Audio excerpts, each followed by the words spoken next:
A blessed Sunday evening to you all. Hey, what's up, Sports to the Bone family? What's up? What's up? Welcome back to another video. Hope you guys are doing okay. All right, coming up in this one, we're going to be taking a look at Mumbai Indians. Another day, another defeat for them in the IPL.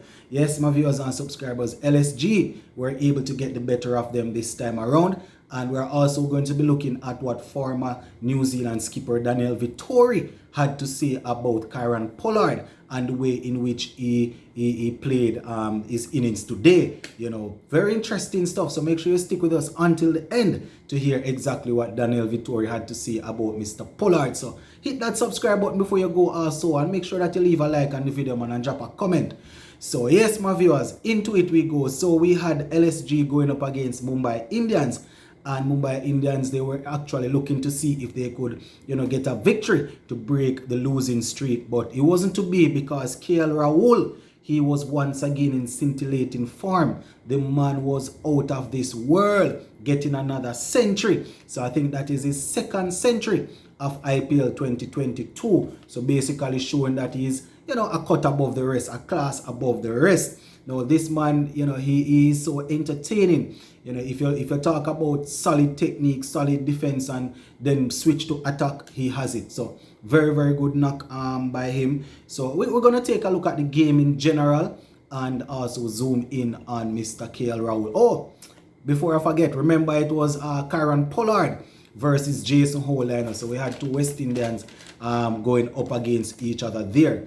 No, it was the Giants that actually batted first, and KL Rahul, as I said, he led the way with that 103 of 62 deliveries. Very, very impressive batting. He had 12 fours and 4 sixes in that inning. So he was very classical as usual, playing his shot very easy to the eyes, very easy on the eyes, always looking good. So he was able to get that 103. So it seems as if Mr. KL Rahul and Just Butler, they are trying to get all the centuries of this year's staging of the IPL.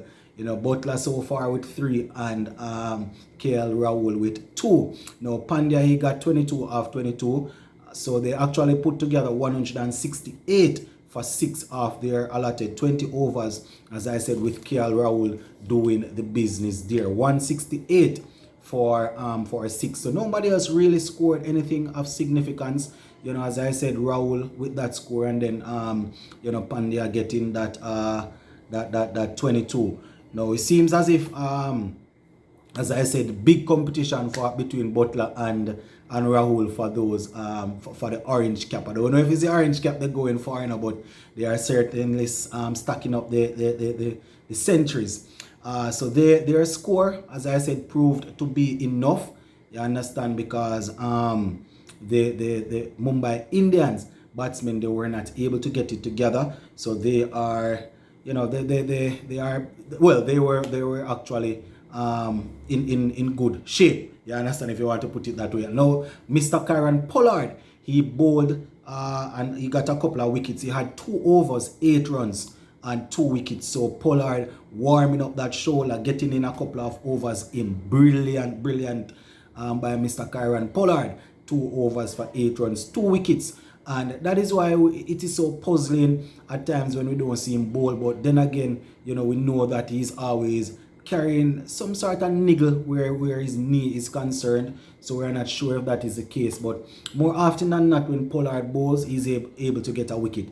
Whichever way the wicket comes, the wicket is in his name, in his under his name, in his column.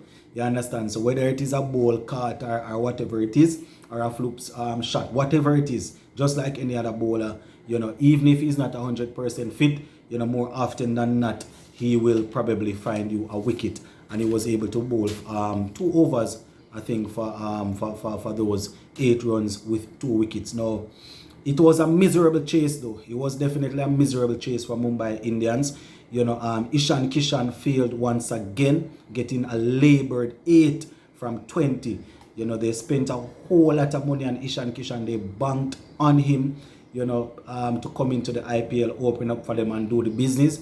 But things definitely not working so far. And I am a fan of Ishan Kishan. I actually like to see him play.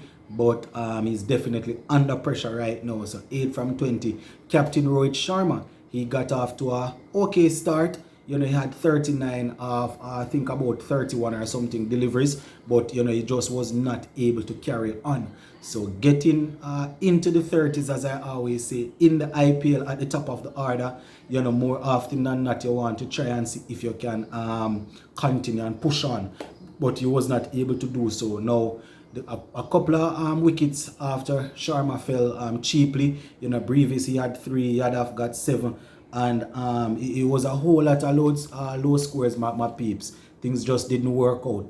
Then Kyron Pollard, one of the most experienced T20 players in the tournament right now. He came in and he was also not able to get fire, and he had a labored 19 from 20 deliveries, and in that he had only 1 6. Yes, my viewers and subscribers, the big man really struggled with the bat, was not able to get the ball going. If Pollard getting 19 off 20, that is basically unheard of prior to this season here of the IPL. But the entire team is struggling, you understand, and he was not able to finish it for his team. Having lost a couple of early wickets and Pollard coming in, one would have thought that he would have came in, play a very good innings and try and see if he could knock it around and just carry it home for his team, but it was just not to be. No, they finished off on 132 for 8, so another decent effort by Mumbai Indians, but still falling short. Now, Jason Holder, he was able to bowl 4 overs, picked up 1 wicket for 36 runs. So, Jason Holder once again coming to the party, helping out his team. Not taking a whole lot of wickets this time around, but nonetheless sharing and getting in some overs. So that is basically how it went, my viewers and subscribers. So LSG getting the game by, I think it was about 36 or something like that runs. So they are, doing their thing. So that is what, 7 loss on the trot for Mumbai Indians. Doesn't look good. And as we talk about that Mumbai Indians, let me just go straight over into what Daniel Vittori had to say about Kyron Pollard's innings today. Now, Vittori, he had his view on Kyron Pollard, and this is what he was saying, and I quote, "It looked like Pollard had no intent." So he said it looked like Pollard had no intent, and he's saying that if people expect that Pollard is going to come into the team, into the game all the time, and he's able to go at 12-14 overs, runs per over every time, it's not going to work, especially when the team is struggling.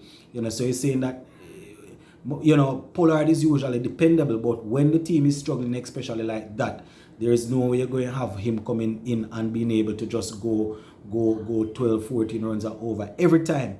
So it would have made more sense if he was able to go from early and basically try and push it, but with intent, is what Mr. Daniel Vittori is saying as relates to how Pollard looked out there. Now, he went on to say, and I quote, to believe that Pollard will just walk out every time and give you 13-14 runs or 12-14 runs per over is ludicrous. You're expecting a miracle, especially when the team is not performing. You understand? So, as he said, LSG did bowl well, and they stuck to their plan, stuck to their task, but the big man probably should have showed more intent.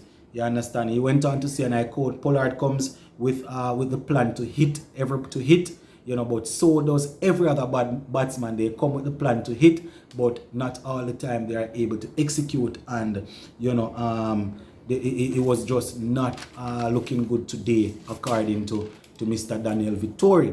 Now, he finished off by saying it looked like he had no intent, and then he says it seems as if he was waiting on the last minute to try and save the day, but it just did not look good. So, you know how we do it here on Sports to the Bone, whether it is compliments or whether it is criticism, once our players are involved, I will definitely bring it to your attention, and then you can summarize it. You can look at it and give your feedback, whether you agree or not, whether you think they are fighting the Caribbean people, because a lot of us like to think like that, you know.